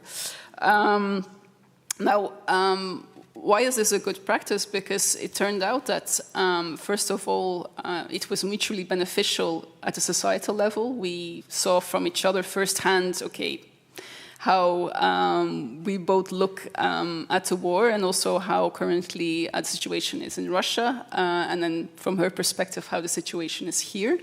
But then from an academic point of view, it was also mutually beneficial. It was truly reciprocal, not financially, of course, but in terms of the learning experience. She is a very promising young academic who's very advanced when it comes to computer-based methodologies to examine international relations, something that we at our research group have very limited knowledge about. So this was truly enriching for our research group, also to the point that we supported her application of a postdoc funded by the Flemish Research Council, the FWO. So this really shows that, yes, it is still possible to have these kinds of relationships and cooperations which are mutually beneficial, where we can really learn from each other. I wouldn't say that all of these fellowships have been disconstructive. There are also some other cases, but the fact that we do still have some of these does say a lot. Would you say that that this example shows that the turbulences that we're facing in the geopolitical environment should not impact strongly on international academic cooperation, or would that be too broad a conclusion? Yes and no. And I think maybe later on in our discussion I will come back to this when we are talking about what are the main challenges that we're faced with. It's a very difficult question. I think to a certain extent we really need to keep the dialogue open. But then where to draw the line, because you have to draw a line. We're not going to invite scholars from Russia who openly support the war. That's a bridge too far. But then again, we cannot fully exclude all scholars from Russia. So we have to find ways to still engage with them. But that is very difficult to find the right balance. Okay, so that gives us an idea. We started out with the good experiences that already brought to the table quite a lot of challenges that we're facing, because we're talking amongst each other, among people who are convinced that international academic cooperation, international development cooperation, that all these levels of cooperation are worthwhile and are important to engage in, but they don't come easily. They come with challenges. And as Fabienne already mentioned, the second question refers to the main title of our debate. What are the main challenges that we're facing when we're engaging ourselves in these different forms of international academic cooperation, whether they be North-South or intra-European or broadly European, or there's so many different levels of it that it's always would ask to be specific, I think. I would encourage to look at funding. As in the introductory speeches, I found it was a recurring theme of what kind of money is there behind the kind of cooperation, and what comes with the funding and with the framework. So I think that would be important to tackle. And then also the theme that Professor Coupe already mentioned, the historic relations that come into play when we see cooperation, especially in the North-South relationship. Irina, if you again would like to open this. I will, maybe not directly diving into the challenges related to funding per se, but rather coming back also to some of the opening remarks also of Rector van der Walle, related to the changing geopolitical context and how that affects cooperation. And looking very much at the European level debates that I'm most familiar with also through my work, I do see as a current challenge a certain pressure to make cooperation less open or more closed than we're used to in the European context. And there are, of course, good reasons for that. Many of them are related to these geopolitical changes. But we are having, I think, in the European context, at least at policy level, rather polarized debate at the moment, resting on two main pillars. On the one hand, a big discussion in the framework of research cooperation related to risk assessment, to knowledge security, and also to strategic autonomy related to a specific group of countries. And on the other hand, but closely related to the first, is also a bigger debate about values-anchored cooperation and how in the future we should perhaps, and it's still a big question mark, I'd like to raise it like that, of whether we should prioritize collaboration with like-minded organizations, as they're often called in European documents. And I think it's an Could you explain for those of us less versed in European newspeak than you might be, what is the value-based and what is like-minded here? Does that mean democracies, or does that basically mean not China? Or how should we read that?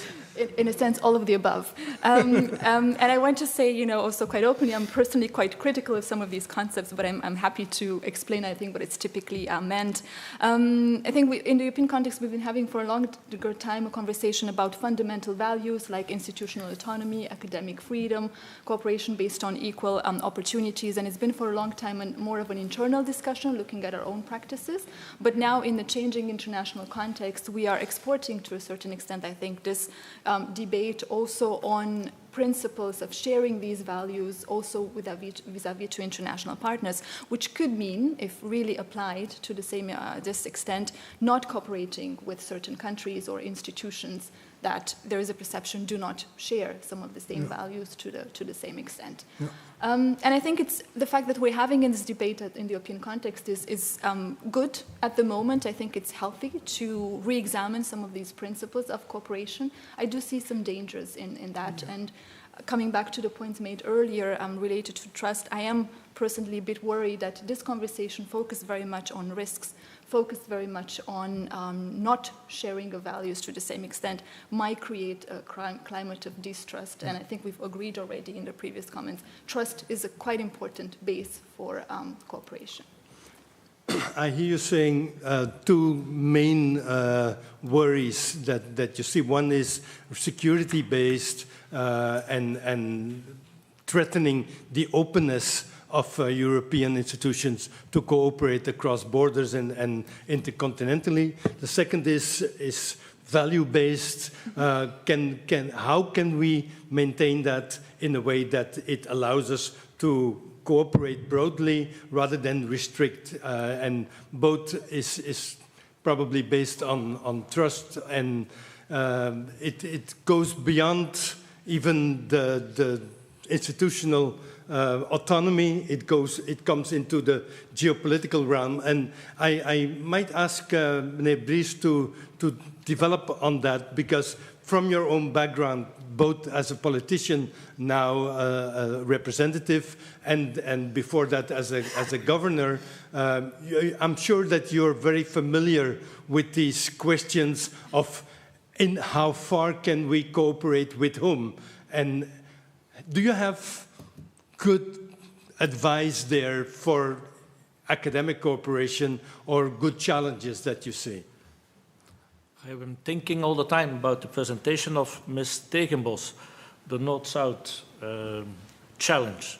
I was last year member of the special commission for our colonial past in the parliament, and so I went for 9 days to the 3 countries, Congo, Rwanda, Burundi, and my best experience, but also one of the most difficult, was we went for half a day to the University of Kinshasa, and there we met 40 students of 11 faculties, and there we had discussions with them about what they needed, what they wanted, and I'm gonna tell the same words as Ms. Tegenbos: reciprocity, equality, sharing knowledge. That's what they really want, to work with us on the same level. They say, we don't want to go to your universities. Let's come to our universities. Your professors have to come to our universities. Your students have to come to our universities. And why not rewrite our history books together? So then we have the same history on our colonial past.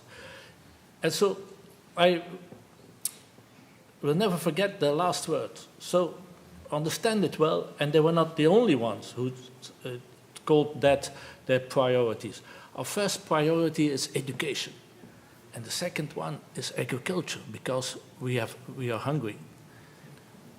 Not only hungry for the mind, but because they are really hungry. There are tens of millions of people in Congo in a terrible situation.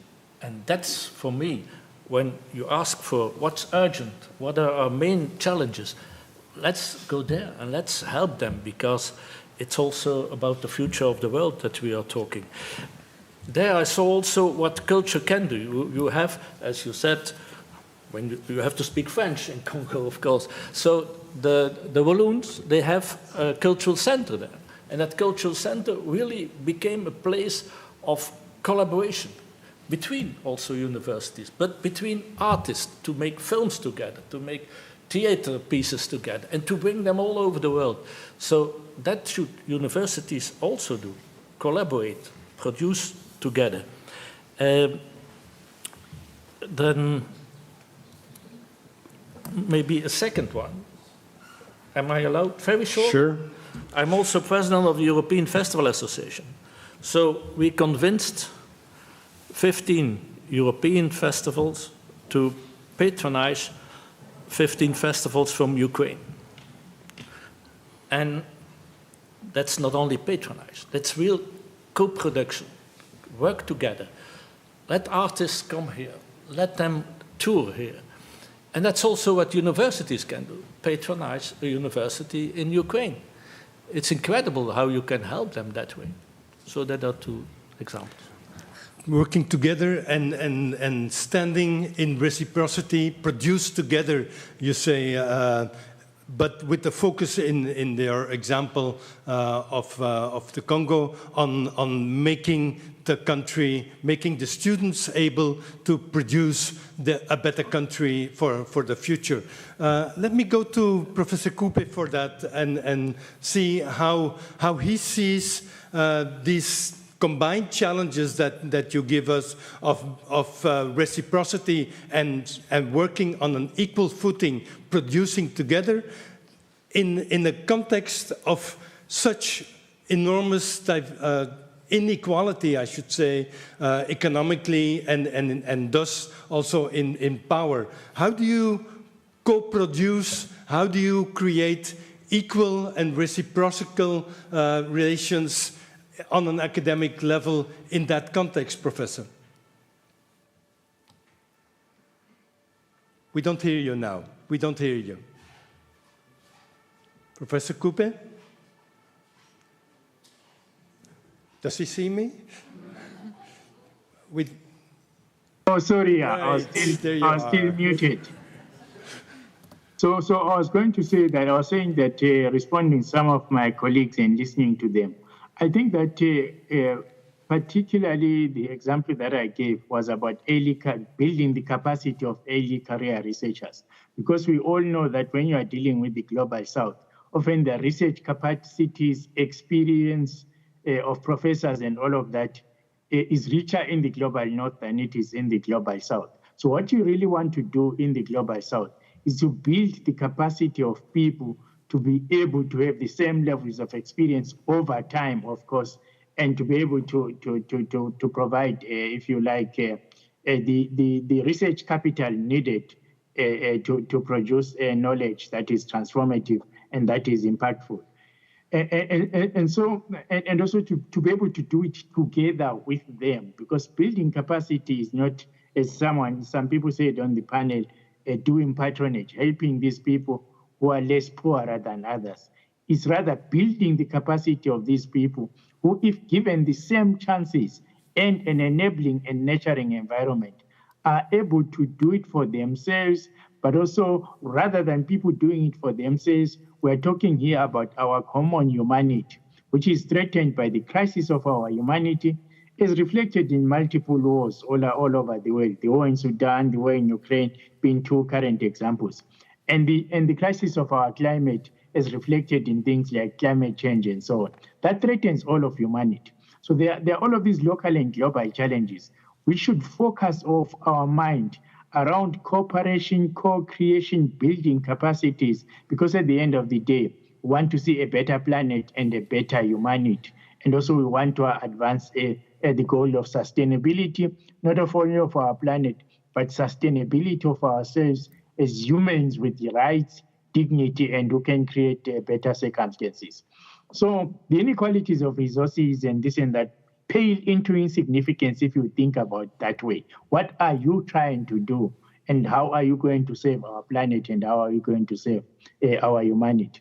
And I think that if you do that, actually, then sharing, cooperation, building democratic systems. So I will say, for example, that in some of these situations, one of the panelists was saying we should really talk about only perhaps cooperating sometimes with those people with whom we share values. I think cooperation and collaboration, especially with academics and students in countries that you might not share values, has a democratizing effect. Those people can become agents and drivers of change. So we must see this kind of academic collaboration as achieving multiple aims, all directed at solving the interrelated crises of our humanity and our planet. So I understand that you're stressing the fact that the cooperation builds capacity to produce knowledge and to change not just certain localities, but global challenges. And you've named sustainability and climate change as example. And then you go to the importance of knowledge, of producing knowledge, because it is democratizing, you say. There's another question there, is what constitutes knowledge? And is there a kind of a power struggle on who can define what is knowledge and what kind of knowledge would fit into academic cooperation? So, okay, no, I think that is a very good question because, as you know, all over the world, including in the global north, there's a phenomena of indigenous knowledge systems. And in some countries, including in the global north, where there are indigenous communities that were marginalized. So in Canada, for example, you have the First Nation peoples in Australia, New Zealand. You find them all over the global north in different circumstances. And also, I think we mustn't forget the class differentiation in industrialized, democratized countries of the global north. But there are certain forms of knowledge that have not been validated by the traditional hegemonic academy, if you like, and these methods of validating knowledge through scientific peer review and all of those things. We are all now conscious that there are forms of indigenous knowledge marginalized by power dynamics in any society that are useful to engage with, and if engaged with in a course, in a scientific fashion, can be, for lack of a better word, when we don't have time, can be integrated in the validated forms of knowledge. And also that marginalized people, subcultures, people belonging in lower classes, often produce knowledges for their survival, quote-unquote knowledges for their survival, which is not necessarily accessible to the academy. And that is why in designing our courses, in designing our research projects, we ought to find ways of accessing those forms of knowledge, ways of living, lived experiences, and, if you like, incorporate them into producing much more dynamic forms of knowledge that are much more inclusive of all of our societies. So there is a whole dimension of this that the traditional model of cooperation has not yet incorporated. Let me end by following this. Researchers from the global north doing research in the global south, and let me stick to my continent, Africa, often have to engage with research subjects who do not speak Belgian, English, French, or Portuguese. They need local interpreters to understand that knowledge. That those interpreters are also knowledge producers, but the people they access for knowledge are also informing of something that becomes useful to them. Then it's translated into Belgian, French, or Portuguese, some of it lost in translation. Again, I think that's a colonial legacy because we all do not share the languages of the global north. How do we transform and consciously, ethically reflect on those kinds of relationships and ensure that our research is not only ethical, but you are really actually, in a sense, not treating some people as your servants or your slaves in the research domain, but also as co-creators of knowledge. Okay, thank you very much. So we need knowledge to democratize societies, but then we also need to democratize knowledge in order to include all groups in society and all of the world in our academic production. Sami Zemni, that it almost relates immediately back to your silent voices, but probably you see some other challenges as well for this international cooperation. Thank you, Guy. Yes, I'm going to be repeating what my colleagues were saying, so I'll try to be brief then. Perhaps we have a little bit cold feet not to use the word what we're talking about, and that's decolonization of cooperation, of course, because all these things that we discuss about the ownership, the co-creation, participation, equal relationships, that's, a definition of it. It is easier said than done. It's a practice that needs a lot of time. Trust has also been mentioned, but it's also in doing it that we can learn, I think, even by sometimes, falling and getting back up on our feet.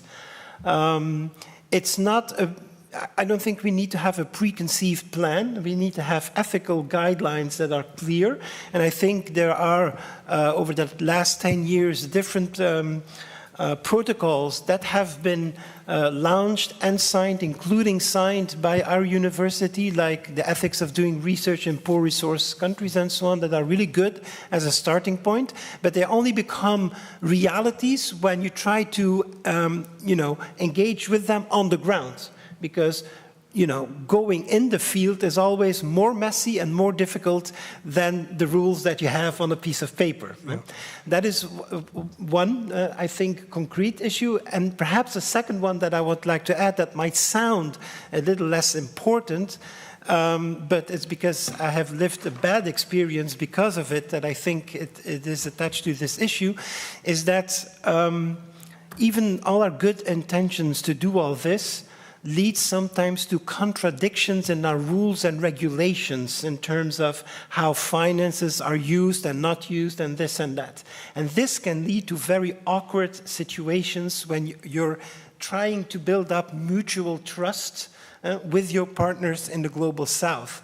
So it's also important that the university, while it launches all these initiatives, thinks well on the consequences that might have in the need to change certain rules and regulations that are, very well and very well done for the purpose of people working here Sami, or studying you here. got us curious. Make it concrete. What was the example? What went wrong? Okay, very short. A joint PhD contract signed by the Rector of the University of the Western Cape in South Africa and Professor Riek van der Walle for Ghent University, signed by two professors, me in Ghent and my colleague Professor Grunebaum at UWC.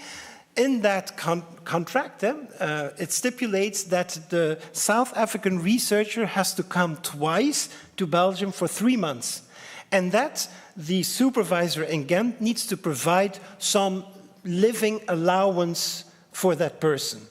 Now, I had foreseen that, I had prepared that money for her stay, and then when she arrived, it's only at that moment that they told me, no, you can't give that money to her. And why is that? Because of the contract, she's officially a PhD student from Ghent, as well as from the University of the Western Cape, of course, and therefore she can't be paid. Okay. And, that was a very difficult situation because I was losing face, I was being the guest, or the host and the guest and this and that. But also because of that student came from, a less fortunate family in the suburbs of the Western Cape. She basically had money for 4 or 5 days. So I ended up paying and going to the bank and giving my personal money to her, even though I had money enough for her to have a decent living standard in Ghent, because I followed the rules of Ghent University telling me that if you have a guest, you should at least have 1,550 euros available for a month, at least, which I did. I did even a little bit more. But it took, in the end we found a solution, but it's hard to lose a lot of time. Sure. She lost basically 2 weeks out of 3 months, and me too, a lot of extra, administrative red tape for nothing, to find a very awkward solution that actually in the framework of het kerntakendebat, has made the head of department, my secretary of the department, and 2 people from de universitaire ontwikkelingssamenwerking and the financial services working many hours in actually something that shouldn't be an issue at all. Okay, I take responsibility for you expanding on it because I was curious. So no, I think it's interesting enough to get the passion that comes with it, because it speaks loudly about the will to cooperate, and then all the red tape and the rules and the contradictions that come with it. What is more important, maybe even, I think, Sami, was what you first said. The process is more important than an ideal solution. We got to work together in order to get beyond what we are today and not lose too much time in theorizing or in setting new rules. We have to practice new practices. That, I think, is important. And it brings us already to the last part of our debate, which is good because time is running out. Fabienne, I want to give you the opportunity if you want to name a big challenge, but maybe combine it with how would you treat that? How would you fix the challenge?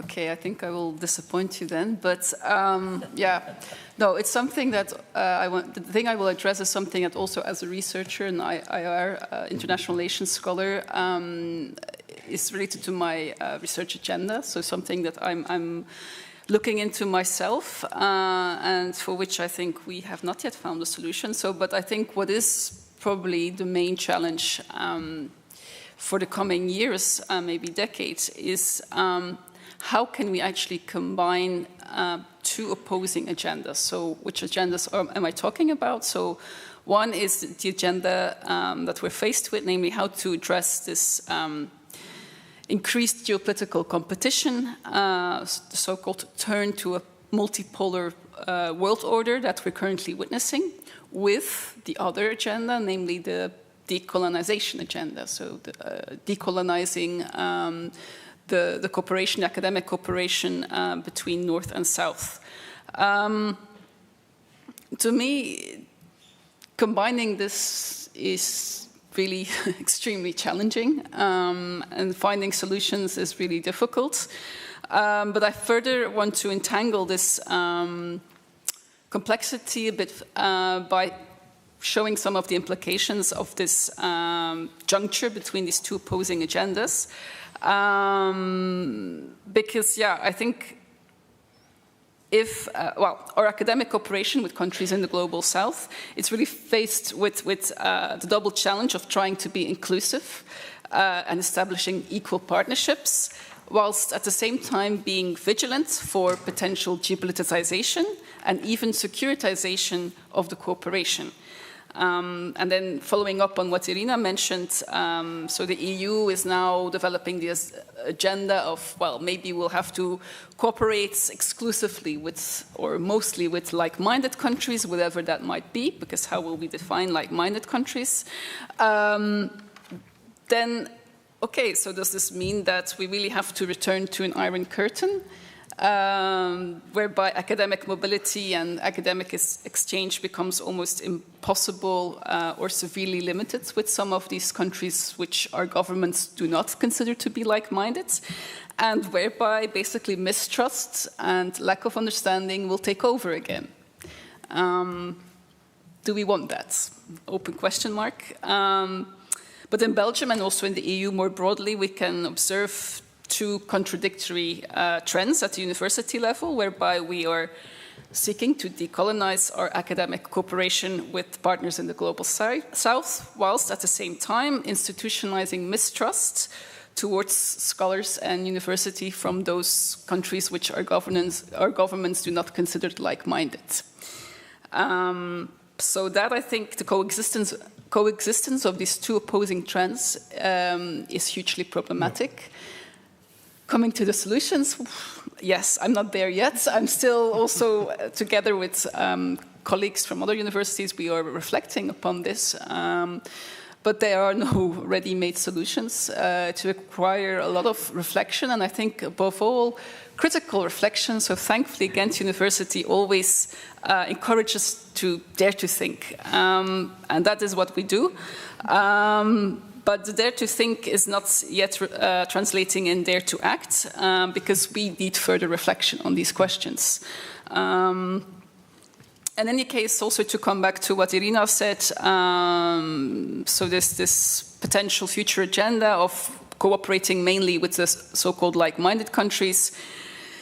When it comes to reaching our goal of decolonizing or working towards decolonizing our cooperation with universities in the global south, well, I think if we would only work with like-minded countries, this will really strengthen the dynamics that underpin the power asymmetries that have been characterizing the North-South cooperation rather than breaking these dynamics. Maybe just a quick question to the panel, and anybody that wants to come in comes in. Trust and dialogue and equal footing are recurring every time again. And a lot of it seems to be dependent on outside forces, geopolitical forces, funding agencies or whatever. But what can academia do to strengthen trust, to strengthen dialogue, to make equal production of knowledge possible? What can academia do? Maybe that's not the final solution. Well, we were against final solutions, but it might be a necessary reflection on what we can bring to the process that Sami was referring to. Anybody? Yes, Jan? I think more about what can universities do than academia. We see that more and more cities become very important. More important than regions, provinces, even countries. And that's all over the world. And so we talk about smart cities today. What is a smart city? A smart city is a city that knows that it has a university and that collaborates with its university. That's only one aspect, of course. So they have to count on that knowledge of their universities. And but at the same time, that university has to be embedded in the city, has to be part of the city. And I think in Ghent they do a good job on that. But that is, I think, the challenge, that is to have that reciprocity, not only with your own city, but also with other cities in the world. Erasmus City of the Year, that's not only because you have a great university, it's because you work in a great city with a strong cultural life, with the most beautiful historical buildings in Flanders and far away. But at the same time, you have to help that city. And then I look again to Mr. Tawana Coupe for themes like sustainability, because we all have as major occupation today sustainability for all of us. So there, the university and its academia have to help the city, but not only the city, the whole community. And I think there also we have to collaborate. We created now a new festival. We have only one team.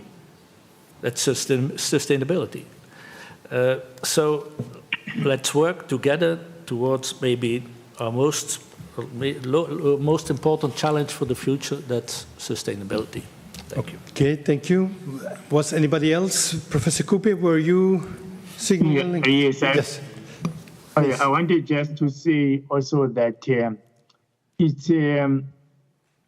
the business of what academia can do is also translating research insights into impact, including, and by that I include, among other things, engaging in the policy space with policymakers, particularly politicians at whatever level, the local level, as my colleague just said now, the city level and the national level. This is in part because we have a problem of the fragmentation of national politics all around the world, in the global north as well as in the global south. We also have a problem of distrust of facts, science, scientific knowledge, and also a growing problem of disinformation, misinformation, and propaganda, where, scientific facts, knowledge is distrusted, and academia itself is distrusted. In part, if you like, this is not a problem created by academia as such, except to the extent that academia has been rather inward-looking and also not, if you like, translating the knowledge that we have into the public domain in ways that can counter forces of disunity and forces of that are attacking our humanity and even encouraging and denying the fact that our planet is in crisis. Yeah. So I think that is a very urgent issue. And this cannot be done by individual academic institutions, but it can best be done by academic institutions partnering in not just bilateral institutions, but as multilateral in knowledge networks and in knowledge associations and consortiums. Because right now, I think that it could be said to be a bit on the back foot when you are facing the deluge of disinformation, misinformation, which is enabled by rapidly advancing digital technologies. Yep. Thank you very much. So, international cooperation to strengthen the belief in knowledge, and that can be best done, says Professor Coupe, in international cooperation. Anybody final word on what academia can do? I would say do what it always did and use the as the starting point for any kind of collaboration, this mutual interest and academic interest. Yeah. This discussion about risks, it's important, risk awareness is important, but I think what should still be the driving force behind any kind of partnership is this mutually defined interest within the context of with international partners for collaboration, and that's a research, education, societal related interest and relevance, and I still think that should be the driving force, or what's the core of any kind of partnership. And I think now in the current discussions we're sometimes losing sight of that, so I would say bring back also the discussion about benefits of collaboration at the core of the start, and yes, think about the risks too, but not only about the risks. And maybe we didn't touch upon that, but maybe redefine or reflect on this, using this term partnerships and partners. At LIP, we act as if we're partners, but there's these many inequities that are built in to these collaborations that we maybe should bring to the foreground rather than trying to hide them behind nice terms such as partnerships. I'm afraid we're out of time. So thank you very much for the panel, for their rich insights, for all their experiences that they brought to the fore. I'm afraid we did not make good on the promise that we would send you to dinner with all the problems solved. So there's something that you need to engage on with each other over having drinks and eating something. And if you find the solution, then Marike is the go-to person at the end of the dinner so that she will be able to take all of that with her, all of your solutions. Thank you very much to all of you.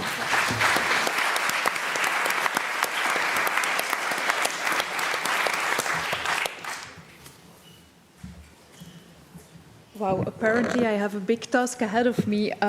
Thank you, ladies and gentlemen from the panel, for this inspiring discussions. Before I send you all off to dinner, I would first want to thank all the speakers at this symposium. Professor Van de Walle, Professor Huilenbroek, Professor Versluys, Jolien Tegenbos, thank you very much. And furthermore, I also want to say a big thank you to all of the panelists and moderator for contributing to the discussion. We would like to offer you a small gift to show our appreciation. My colleagues Ingen and Annelies will do that. Professor Coupe, I'm really sorry. You will receive your gift once we meet in person, because unfortunately live streams are not fit yet to transfer boxes of chocolates to South Africa. So you will receive one once we see you in real life.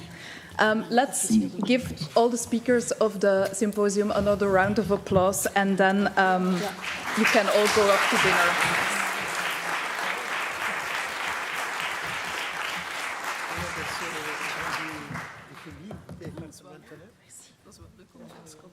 Ja, absoluut. Nee, inderdaad.